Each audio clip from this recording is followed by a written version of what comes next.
what I can recommend is a game that I've been playing. I was chatting online on Twitter actually to Bertil Horberg, who is the creator of Gunman Clive and Extermination Force. He did Gunman Clive as basically a one-man project, and then Extermination Force was a more of a run-and-gun game fighting huge bosses, which was more of a studio effort. You know, it was a far bigger game in concept and elaboration and the kind of graphical prowess.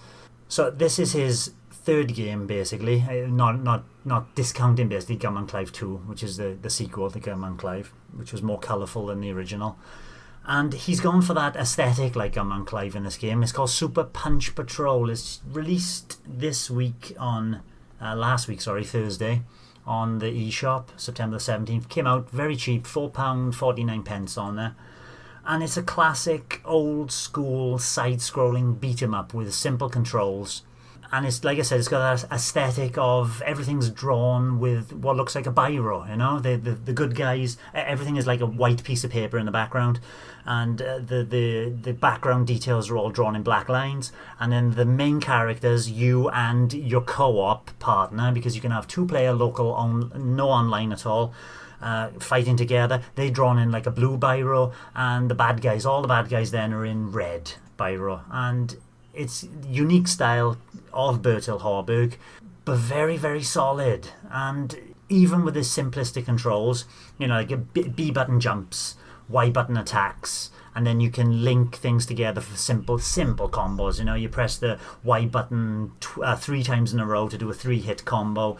Then you've got the X button, which does the special attack when you're surrounded by enemies. You know, it depletes your health a little bit and clears that kind of area that the enemies are surrounding you with.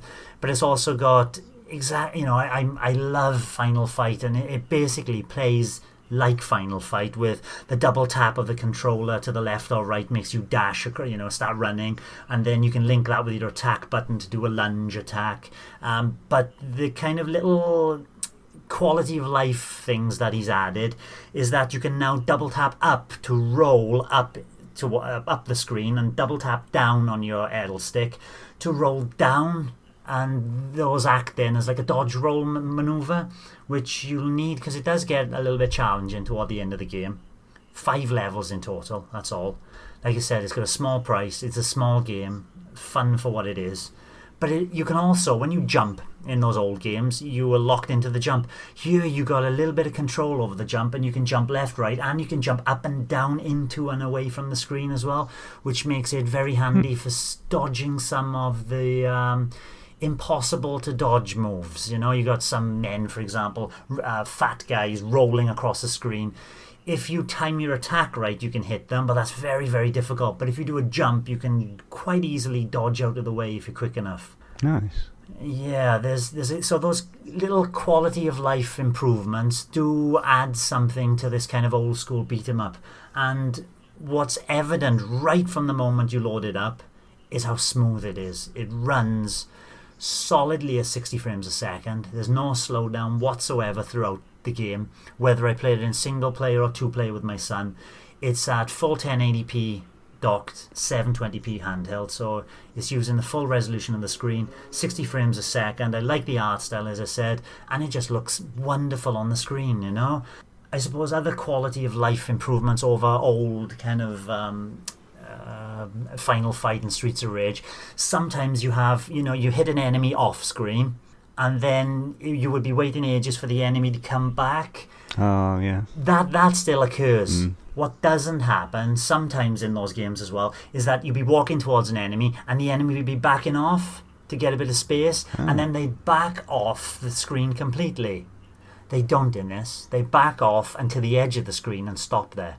So there's these little things he's thought about and brought to the game which make it better than the original games. But like I said, it does nothing new.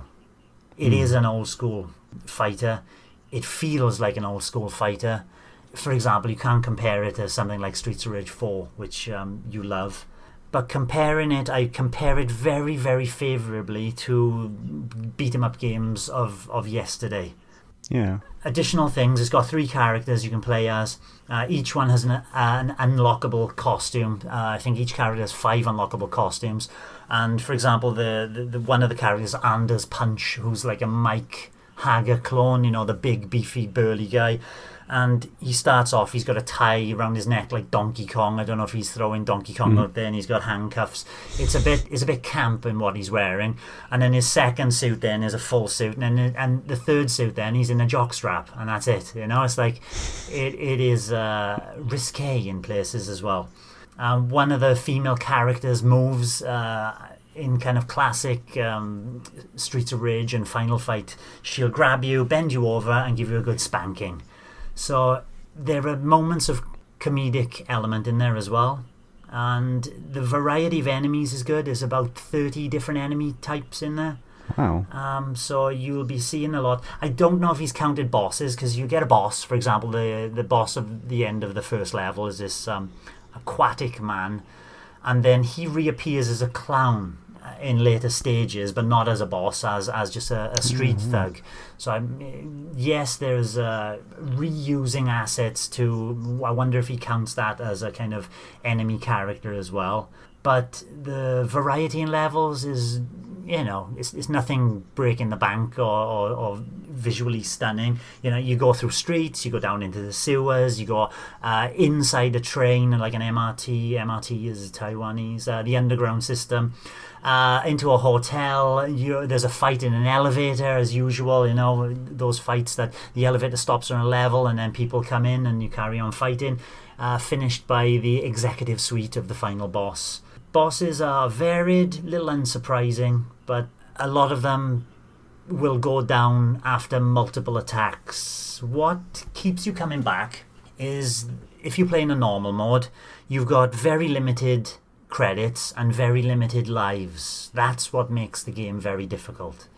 You've got some easier settings, so you can put it into practice mode, so you basically got like 9 credits and 9 lives per credit, which means you can just blast through the entire game, which I did one day with my son. But if you want to challenge yourself, yes, the normal and the hard mode then is just 1 life. You can gain extra lives from hitting 250,000 points, which takes quite some time. But I've loved my time with it. It's incredibly short. Like I say, from beginning to end, you can play through the entire game if you were blasting through in practice mode, 30 minutes, which is kind of concurrent and the same as kind of Final Fight. I could blast through that in about 35 minutes as well. But the soundtrack in it is great. The opening main title menu, if you haven't heard it, get onto Old Nintendo Gamer on YouTube. You just have a listen for the first 10 seconds. That opening track is wonderful, and the music throughout is great as well.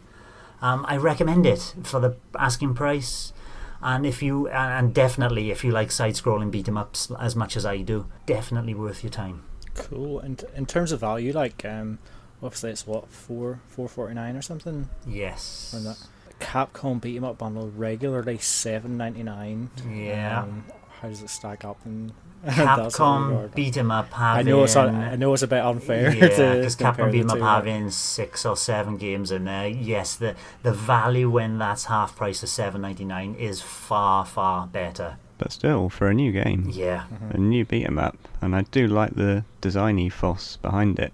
I think the guy behind it, so I'm not very good at remembering names. Bertil Horberg. Yeah, he's definitely got a good design philosophy. Yes. Behind the games he designs, because you can kind of see from the Gunman Clive games, it started kind of quite basic with Gunman Clive, and Gunman Clive 2, as you say, it's still quite basic, but with, as I say, more colour.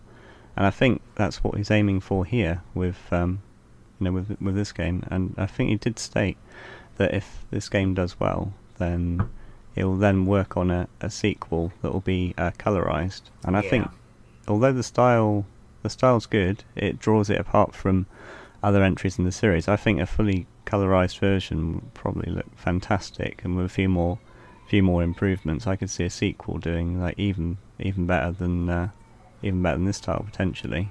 But I think it's the right decision to put out a more basic game within the time frame, because everything's still there. It's just the visual aesthetics of it. But I know colouring backgrounds and things, everything like that obviously takes a heck of a long time. I mean, you just look at how long it would have taken to put together Streets of Rage 4, and that was, what, 3 or 4 teams? And, you know, if you're talking about, you know, one man studio, I mean, you know, I think it's amazing what he's put together. In such a short time, and you can see that he loves old games. You know, with Gunman Clive, you can see that he likes like Mega Man or anything like that, and he takes the best things from it. And it's the same here. Like I said with Final Fight, he's looked at Final Fight and taken the best aspect of it and kept it there as well. You know, and he's even kept things that you think, oh, that makes it feel old because of you know, certain enemy types and all that, and you're thinking, no, you could be better these days. But you realise why he's kept it there. It's because he loves those old games as well. So I do recommend it, and one to look out for. But there, Bertil Horberg, like Greg said there, is it worth the $4.49? You'll easily get an hour or 2 out of it. And if you do like side-scrolling beat-em-ups, it'll be a game that you can drop into and out of or for many years to come, I believe. Yeah, I mean, that runtime of like 35 minutes, whatever, like it is perfect for replaying. It's not too short. It doesn't really, like, you just stick it on for half an hour and you get your enjoyment. And yeah, I am tempted by it. You've definitely sold me. Good. Run so good. Thanks for watching, and don't forget to hit the subscribe button and give us a like if you've enjoyed our content. You can also check out our other great content on Twitter, Facebook, Instagram, and the N-E Café podcast from all good podcast providers. Just follow the links in the description below.